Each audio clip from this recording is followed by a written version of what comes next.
When I read the script, I thought it was the perfect recipe where you could do something that had a lot of heart, had a lot of comedy, but I thought the action sequences could work really well and could all sort of feed into each other to make a pretty complete, interesting film.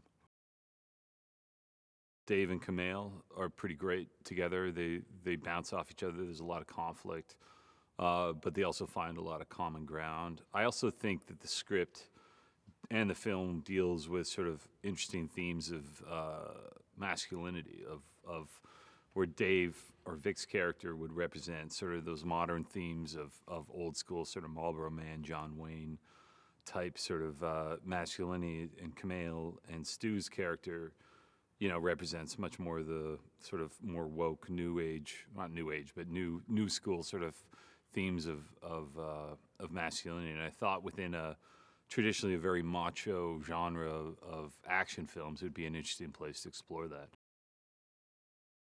First and foremost, he's a great actor, and we needed somebody in this part that could not only be funny but could handle the dramatics and could carry the film along with Dave. And no, Kumail's a very thoughtful, very smart, but also a very hilarious actor. He's also obviously a very talented writer as well. So he brings that all to the table and is amazing to work with and to collaborate with. And just wants to make the best film he possibly can, like all of us here. It's not the Dave Bautista that maybe audiences are used to, and I like that transformative effect on it.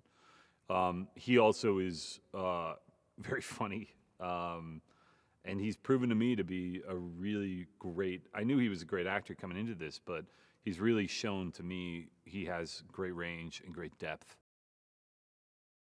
I was excited just to collaborate and frankly to learn from him in terms of how he choreographs, how he thinks through those fights, and and Iko himself is a great actor, but I think he really relished the opportunity to play villain, and he's great at it. He's fantastic, and now we have a film where there's a unique villain where our main character is 6'5" and our villain is 5'5", and we have fights that are speed versus brute force, which I think are pretty interesting.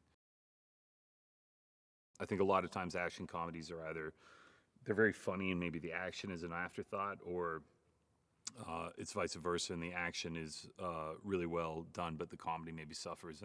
And I thought we could make a film that fired on both cylinders.